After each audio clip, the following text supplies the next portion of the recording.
se podrían contratar unos bomberos para que apaguen de una vez ese incendio que hay al este de la ciudad? ¡A fregar! El objetivo de hoy es de mandar a fregar la teoría de la evolución.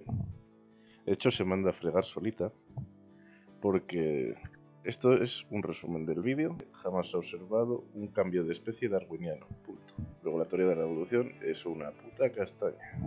Esta introducción a que viene, bueno, pues porque mis colegas me llaman el Capitán América, así que tengo que tener una productora acorde a la magnitud del vídeo, que me ha costado pues meses. Como todo vídeo que se precie, tiene que empezar por una batallita. Estaba el otro día con una compañera de la iglesia y me enseña un libro católico que intenta reconciliar la evolución con la Biblia. Pues claro, yo me quedé asustado diciendo, coño, si es que esto yo lo he visto antes. Y cogí una Biblia que tenía en la habitación y leo el siguiente párrafo de abajo. Se ha demostrado que el hombre resulta el culmen de un proceso evolutivo. Si queremos esto, y si una Biblia que no tiene nada que ver con la Biblia real, esto es básicamente doctrina católica que no tiene nada que ver con los textos masoréticos en hebreo, significa que no es el mismo Dios de la Biblia. Porque el Dios de la Biblia nos creó con lenguaje, según nuestro género y según nuestra especie. No solo al ser humano, sino a todos los animales. No hay nada que haya apartado más a la gente de Dios que la teoría de la evolución. ¿Y quién la ha empujado? Por lo tanto, creo que nada ha hecho más daño que el catolicismo a la historia de la creación. Más aparta a la gente del Dios bíblico. Es la teoría de la evolución, pues simplemente voy a desmontarla en media hora. ¿Y por qué? Pues porque nadie en España que haya intentado hacer eso. Entonces, bueno, pues me toca a mí. Pues esto también está dedicado a mis queridos amigos ateos, que son un poco plastas y muy cansinos. Además, como si discutes uno a uno, te dan los mismos argumentos y se hace absolutamente repetitivo, lo mejor es hacer un vídeo, que se lo miren, y si después de todo siguen creyendo en la teoría de evolución, bueno, pues eso ya no se puede hacer nada y son unos zoquetes. ¿Qué se le va a hacer? Pero bueno, no pasa nada porque de todo se sale lo malo y eso incluye el ateísmo. El otro día estaba en el trabajo y un compañero me dijo que pensase el siguiente argumento. Que en un tiempo infinito pueden suceder infinitas posibilidades. Eso está muy bien, eso parece un argumento que te daría el Doctor Extraño. El universo no es infinito, tuvo un comienzo. Pero bueno, en el caso de que el universo fuera infinito, también tendría otro problema, y es que las posibilidades de que la vida sucediera de manera espontánea son prácticamente infinitamente pequeñas. Como vemos, este número de 1 por 10 elevado a 500 es básicamente infinito. ¿Dónde llegaríamos? Pues a una indeterminación de infinito partido infinito. Y aquí viene otro problema que tiene el dios de las probabilidades, que es al que invocan, porque resulta que mi infinito es casi infinitamente superior a su infinito universo. El universo tiene 14,5 billones de años. Hay que zanjarlo, así que había que echar unos números. Bien, su tiempo infinito son 14,5 billones de años, y hay que multiplicarlo por los 365 días del año y, muy importante, por 24 entre 4. ¿Y por qué este número? Porque 4 horas es el periodo máximo que tardar en producirse el proceso de abiogénesis, es decir, crear la vida de la no vida. En 4 horas una célula tiene que estar perfectamente formada y ser capaz de autorreplicarse, porque 4 horas es lo que dura el ARN a la intemperie. Por lo tanto, esas son todas sus posibilidades y ese es el número que me salió. Bueno, claro, y luego sin tener en cuenta que además, ¿cómo cojones la célula se divide y añade información al genoma de manera espontánea que le beneficia? Eso también tendrían que explicarlo. Tampoco entro dentro de estas posibilidades, pero bueno, le dejamos ahí. Como soy un hombre muy benevolente, no cogí las posibilidades que vimos antes de 10 elevado a 500 de que la vida sucediera de manera espontánea, sino que he usado las del señor Sir Roger Penrose, que es un señor ateo, y que a él le salieron en torno a 10 elevado a menos 123. Entonces, si cogemos sus posibilidades infinitas y cogemos mis posibilidades que supuestamente son infinitas, la indeterminación nos sale. Las posibilidades de que la vida surja de manera espontánea son del orden de 10 elevado a menos 111. Bueno, esto no es que las posibilidades sean infinitamente bajas, esto significa simplemente que no hay posibilidades, es decir, la vida no surgió de manera espontánea, es imposible. No solo eso, sino que además esto se basa en también la suposición de que todos nacimos de un pedo cósmico que se llama Big Bang, que probablemente no tenga nada que ver con cómo realmente se formó el universo. O sea, ese chisme estaba ahí, explota Y de repente hay partes que dicen, no, en vez de seguir expandiéndonos, nos contraemos y ponemos un agujero negro, una nebulosa o lo que sea. Bueno, pues yo esto no me lo creo. Antes de ir a la teoría de la evolución, hay que hacer una parada en el uniformismo, porque la teoría de la evolución necesita millones de años. Pues es básicamente que las mismas leyes y los mismos procesos naturales que se observan en este momento se han mantenido constantes a lo largo de la historia. Esto es una teoría que propuso Charles Lyell. Bueno, la cosa es que esto no es verdad. Si tomamos los ratios actuales, por ejemplo, de salinidad de los mares, vemos que se depositan alrededor de 300 millones de toneladas netas de sodio de ganancia de masa. Eso quiere decir que hace 90 millones de años, aunque no hubiera sal en el mar, en la actualidad sería invivible. No solo eso, sino que el níquel, por ejemplo, la depositación de níquel en los mares haría que al cabo de 1 millón de años estos fueran venenosos. Entonces, ¿cómo los geólogos suponen que la Tierra tiene millones de años? Bueno, pues porque según ellos hay una cosa que son los métodos de datación radiométrica que permiten conocer la edad de las rocas. La cosa es que esto falla más que una escopeta de feria. No solo es que no permita conocer la edad de las rocas, sino que data mal rocas que conocemos su edad. Por ejemplo, una vez cogieron una roca del Monte Santa Elena que tenía 10 años y la dataron como si tuviera 2,8 millones de años. Para entender esto, vamos a ver un vídeo que lo explica muy bien. Entonces, si la mitad del uranio se ha desintegrado en plomo, conociendo el tiempo necesario para que el uranio se transforme en plomo, ¿se puede determinar la edad de la roca? Esa es la teoría. ¿Por qué dice teoría? Si es un procedimiento que se puede observar y medir, es sin duda un hecho científico. En absoluto. Mira un poco este diagrama. Se ve un cierto número de partículas de uranio pintadas de color anaranjado y algunas partículas de plomo pintadas de color azul.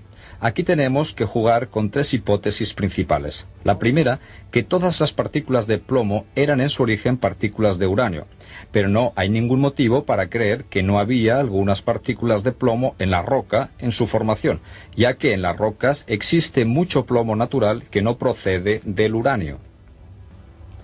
Sí. Tomemos el caso extremo inverso. Si en su origen esta roca contenía uranio radioactivo y no contenía plomo, el plomo que aparecería por desintegración del uranio permitiría un cálculo bastante exacto de la edad de la roca. Pero hay que admitir que un caso más verosímil, es decir, que había un poco de plomo cuando se produjo la formación de la roca, de forma que su edad sería menor que la que resulta. Existe también el problema de fugas debidas a la solubilidad. ¿Eso puede suceder? Claro. Las sales de uranio y de otros elementos radioactivos son capaces de disolverse en el agua, abandonando por esto su rango. Por lo tanto, si una roca ha estado sumergida durante algún tiempo, por ejemplo, en un período de inundaciones, una parte del uranio puede haberse desprendido, de forma que la edad atribuida a cada roca con este cálculo sería más elevada que en la realidad. ¿Pueden existir otros elementos radioactivos más dignos de confianza o más fiables que el uranio? Sí, hay otros elementos radioactivos como el torio, el estroncio, el rubidio y también el potasio, pero no podemos fiarnos de ellos más que del uranio. Las sales de estos elementos son más solubles todavía que las del uranio. ¿Una inundación total de la Tierra habría podido falsear todos estos métodos? Naturalmente. Voy a darle un ejemplo del efecto del agua en la determinación radioactiva de la edad. Hace menos de 200 años se produjo la erupción del volcán Kilauea en Hawái. Un fragmento de la lava de esta erupción, que había permanecido en el agua, pasó por la prueba del método del potasio-argón para adjudicarle una edad. El resultado obtenido tenía que ser de alrededor de 200 años. Pues bien, fue de 22 millones de años. Sin duda alguna, se desprendieron de esta muestra sales de potasio que son fácilmente solubles en el agua, dándole un aspecto muy antiguo. A los fragmentos de lava procedentes del volcán Hualalai, formados en 1801, se les atribuyeron edades que oscilaban entre los 160 millones y los 3.000 millones de años. La situación no se mejora entonces. Existe otro presupuesto en la determinación radiométrica de la edad. Es que el índice de desintegración haya permanecido constante y no haya variado en tiempos pasados. Sin embargo, muchos factores intervienen en la desintegración. Por ejemplo, ha podido aumentar la producción de neutrinos por la irradiación cósmica como consecuencia de un trastorno magnético terrestre o de la explosión de una supernova. La ciencia ha declarado que estos acontecimientos se produjeron en el pasado y han podido tener un efecto real en el índice de desintegración radioactiva. Si uno no puede fiarse de la determinación radiactiva de la edad, ¿de qué otros medios disponemos entonces? Hay numerosos síntomas que indican que la Tierra no es tan antigua como se piensa. ¿Por qué hemos visto antes todo esto del uniformismo? Pues básicamente porque la teoría de la evolución necesita esa invención de los millones de años poder ser algo real. Pero como hemos visto, lo de millones de años solo es en la imaginación de los geólogos. Ahora vamos a lo que nos interesa. Aquí abajo tenemos una cita de lo que ha dicho el hombre que más ha defendido la teoría de la evolución en toda la historia, el señor Richard Dawkins. Si no lo conocéis, tiene un montón de libros y además luego vamos a ver un vídeo suyo, porque tenemos que dejar que se explique, a ver cómo defiende su teoría. Pues si este señor tenía que decir esto, ahora vamos a ver lo que decía su jefe, el señor Darwin. Darwin, en su libro, en la página 217, dice que el ojo se hubiera formado por selección natural. Pensándolo bien, le parecía absurdo, de solamente del grado de complejidad tan elevado que tiene el ojo. Pero como de todas formas yo no soy experto, Darwin tampoco era experto ocular, vamos a escuchar lo que dice un cirujano ocular. Came to America with only $50, knowing no one in this country, could hardly speak English, even though I was poor, but I was happy, because I was free. Dr. Ming Wang is an internationally acclaimed laser eye surgeon who has pioneered multiple vision correction techniques. His life story is told in the film Sight. When he came to America as a poor Chinese immigrant, he saw only opportunity and eventually earned a PhD in laser physics from MIT and an MD from Harvard. I came from China as an atheist. I believed nothing but science. I was studying the structure of eye in med school, and I realized that the human eye is so complicated. Trillions of cells has to line up perfectly for visual signal capturing and interpretation. If any one of those cells gets out of line, the person will be born blind. So I had a big problem, and the atheist me at the time, that how could so many cells form in such a short period of time out of randomness? So I kept on asking a professor, and he said, Ming, what's a cross street? I said, that's a car. He said, what's the difference between a car and a human eye? I said, human eye is a lot more complicated. He said, okay, can you imagine how a random piece of metal form itself into a car? I said, no way. And he said, how about human eye? So right there, he opened a window in my life, making me realize that it was formed with a specific purpose for vision. So there's a designer, a creator behind that. And I start with my journey believing first there's a creator, there's a God, and later on, more specifically, the God is in the form of Jesus Christ. And Christ has died for our sin so that we could have a chance for eternity. Este es el principal problema de todo. Es decir, para que la teoría de la evolución sea verdadera, primero tuvo que nacer la vida de manera espontánea. Aquí está el señor Urey en su laboratorio. 70 años después de que hiciera sus experimentos, la cosa sigue exactamente igual. Es decir, no se ha creado nada. De hecho, aquí está el señor Lee Cronin, que he cogido una captura del vídeo para que se vea la fecha, de 2011, diciendo que en 2 años iba a crear vida. Bueno, pues 12 años después sale diciendo en una entrevista que no solo no puede crear vida, si es que no puede ni crear la célula más básica porque contiene información externa a ella. Es decir, no son capaces de crear absolutamente nada. Sin embargo, mienten diciéndonos que se puede crear vida en un laboratorio. Y encontré otra noticia de lo mismo. Esto es la reacción de Key. Se llama la reacción de Key. Para que la biogénesis funcione, tiene que ser una reacción que tenga un incremento de energía negativo para que sea espontánea. Es decir, si no es una reacción espontánea, las moléculas no van a tener fuerza de enlace y por lo tanto no se van a poder juntar y formar una cadena de proteínas o de lípidos o de lo que sea. Y la cosa es que en la naturaleza, de manera normal, el incremento de energía es positivo, es decir, no hay suficiente energía de enlace para formar una reacción espontánea. O sea, solamente con esto se acabó la vida espontánea y por lo tanto la teoría de la evolución. Se acabó. O sea, es inviable. Jamás se ha creado vida en la Tierra y muy difícilmente se va a crear de manera natural y espontánea. Se llamaba George Wall, que fue premio Nobel, con piernas como yo ni en cualquiera. Si este tío algo debía saber para que le digan eso. ¿Qué es lo que dijo? Pues que la generación espontánea fue refutada hace 100 años. Por eso solo nos lleva a una sola conclusión diferente, la de la creación sobrenatural. Y luego 4 años después dijo, la generación espontánea, la idea de que la vida surgió de la materia inerte, fue algo refutado científicamente hace 120 años por Louis Pasteur y otros. Eso nos deja con la única conclusión posible, que la vida surgió como un acto creativo sobrenatural de Dios. Y además he citado justamente las revistas donde lo dijo, con lo cual no me estoy inventando absolutamente nada. O sea, ni siquiera este tío, que es lo más ateo que había, se creía que la vida podía surgir de manera espontánea. Vamos a escuchar al mejor químico orgánico del mundo.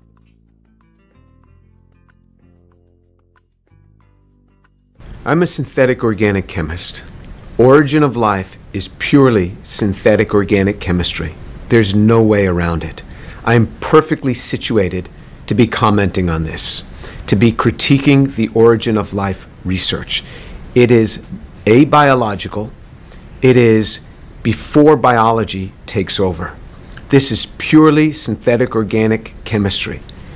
And making these compounds is very simple. 4 classes of compounds. You have to make them from what's available on a presumed prebiotic earth. And so the chemistry is not hard for a synthetic organic chemist to follow, and any trained synthetic organic chemist can follow me on this. And I've never seen a synthetic organic chemist disagree with me on this. In fact, the people that might disagree with me are biologists because they've never made anything. The only thing they may have made is they buy a kit and they make it, which is made by chemists, but they've never made anything ab initio. And so it's the synthetic chemist that can critique origin of life research better than anyone else. So go ahead, ask your synthetic chemist friends to listen to what I have to say. If they have anywhere a master's degree or beyond in synthetic organic chemistry, have them critique what I say.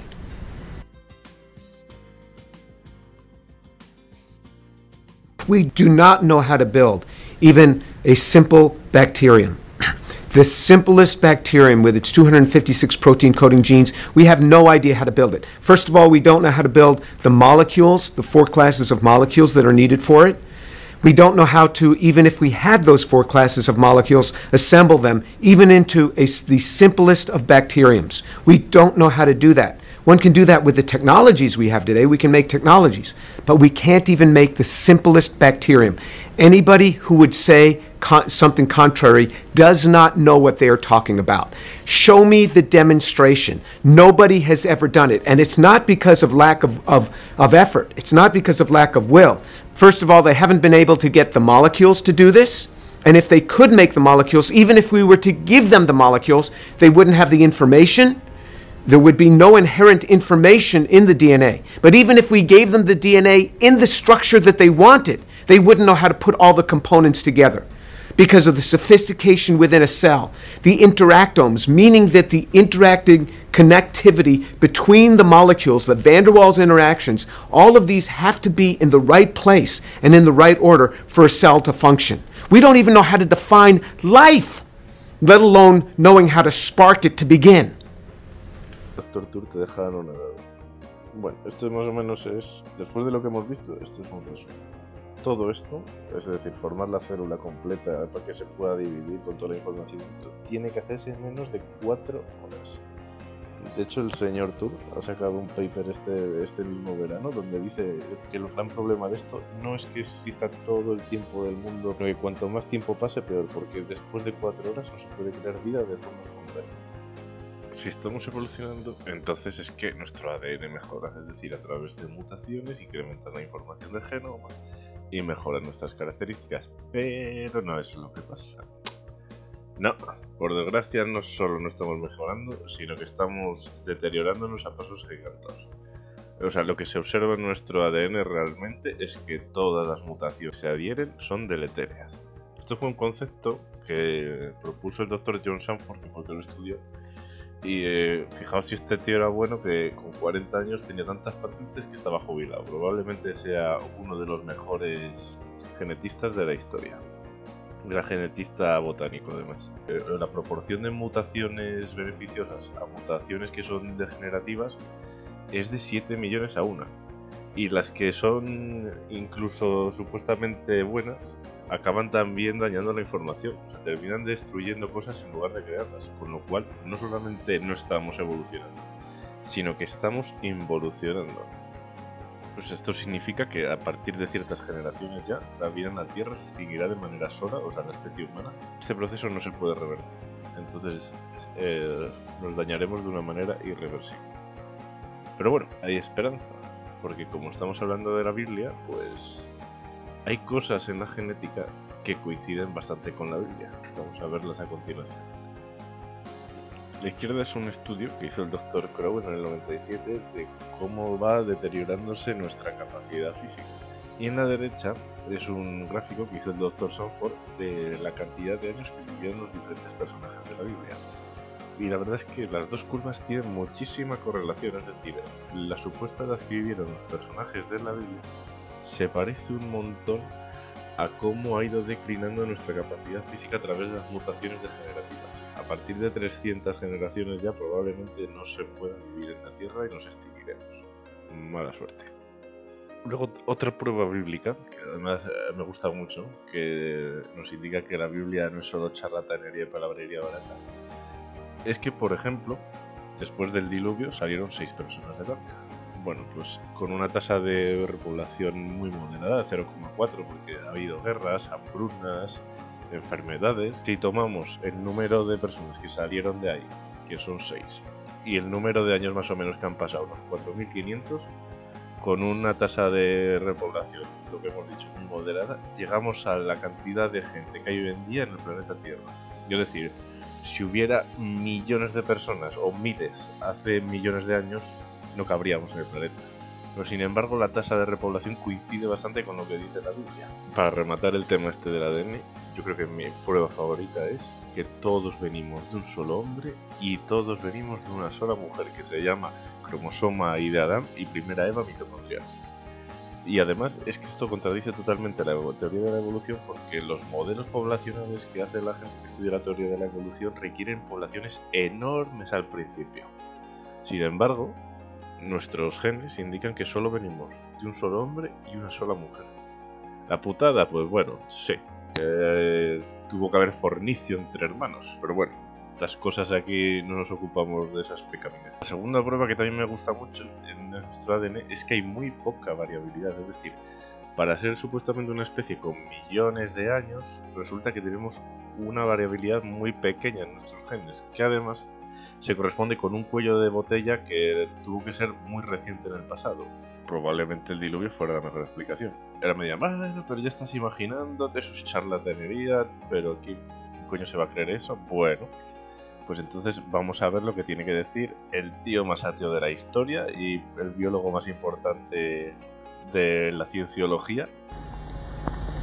Can you give an example of a genetic mutation or an evolutionary process which can be seen to increase the information in the genome?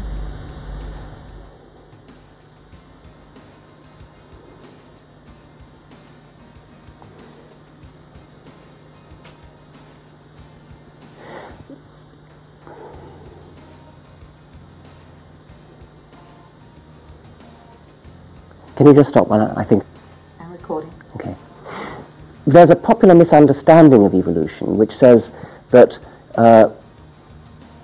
fish turned into reptiles and reptiles turned into mammals, and so somehow we ought to be able to look around the world today and look at our ancestors. We ought to be able to see the intermediates between fish and reptiles, or between reptiles and mammals. We ought to be able to see fish kind of on the way to becoming reptiles. But of course that's not the way it is at all. Fish are modern animals. They're just as modern as we are. They're descended from ancestors which we're descended from.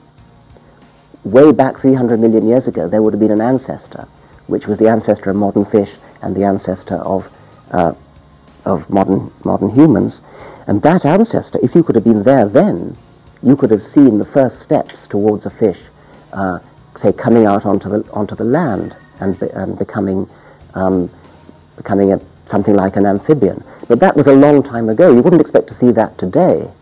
And so quite a lot of the misunderstanding of evolution, I suppose, stems from the fact that people are looking at modern animals and thinking that Darwin has said we're descended from them. Well, we're not. We're not descended from modern fish, we're not descended from modern monkeys, we're not descended from modern apes. They are modern animals just as we are. They are our cousins, they're not our ancestors. Pillado con el carrito de la lava al bueno del bicho. Bueno, lo más importante que ha dicho, o sea, de todo esto, aparte de que no responde a lo que se pregunta, es una cosa muy interesante que ha dicho, y es que supone que había un ancestro común en el mar hace 300 millones de años. Pero como hemos visto, no se puede datar una roca que tenga 300 millones de años. ¿Cómo puede suponer que había un ancestro hace 300 millones de años si el mar sería invivible? ¿No entendemos el problema? Es decir, todas estas teorías se necesitan entre ellas. Por eso, más o menos, salieron a la vez.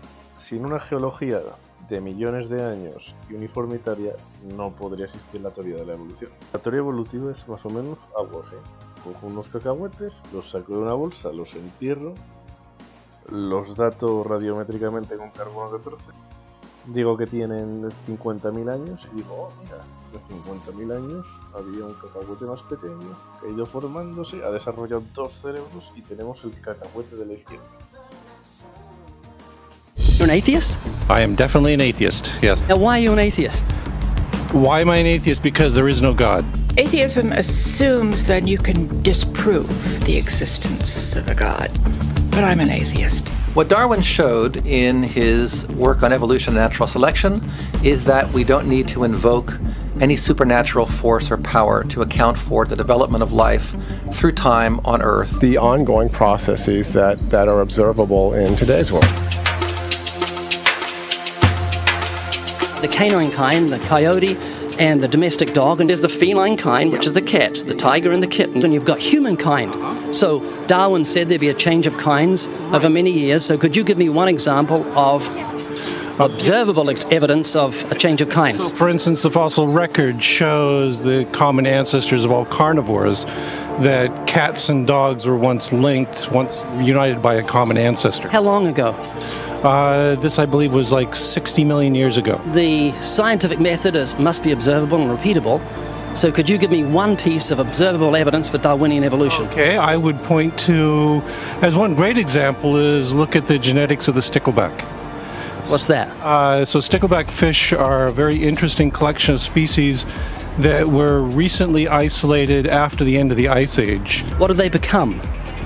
They're various species of sticklebacks. They stayed as fish? Well, of course. Human beings are still fish. Human beings are fish? Why, yes, of course they are. Could you give me an example of Darwinian evolution, not adaptation or speciation, but a change of kinds? These are changes of kinds. They're still fish.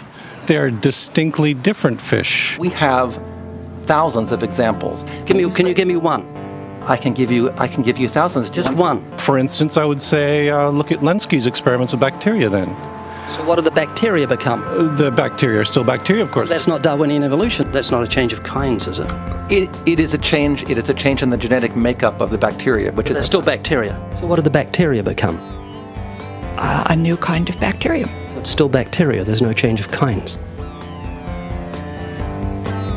To summarize, the observable evidence that you give me for Darwinian evolution is bacteria becoming bacteria. No, it is bacteria acquiring new metabolic capabilities. You said before that there is lots of evidence for evolution. I just want one observable evidence for Darwinian evolution. No, just one. But I gave you some. You don't want... Not some, I want one. Wait, you don't want that. I want one. Yes, I do. I'm pleading with people. You asked me to tell you when I've watched one species evolve into another. Isn't that right? No, one kind into another. There's 14 different definitions of species. So I want a change of kind. When you're talking about kinds or change in families, you're actually talking about macroevolution. You're talking about changes on the level that separate, say, cats from dogs. So could you give me any examples of Darwinian evolution? Well, when you say examples of that, then you have to sort of look at over a longer time frame. When you say change of kinds, you mean the evolution of one species from another or to another? Yes, we have that in action actually in the Galapagos. Could you give me one instance? Yes, we have an example from a group of birds called Darwin's finches. What do the finches become? They become genetically new and anatomically new, recognizably different species. So they're still finches?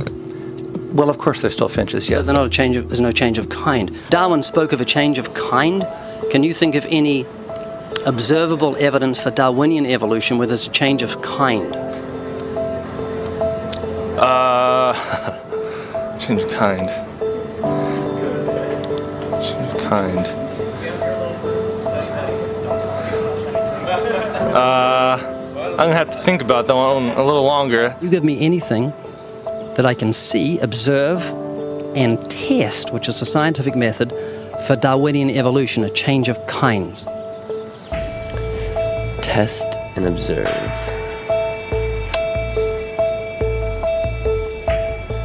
Could you give me observable evidence, which is a scientific method for Darwinian evolution, a change of kinds?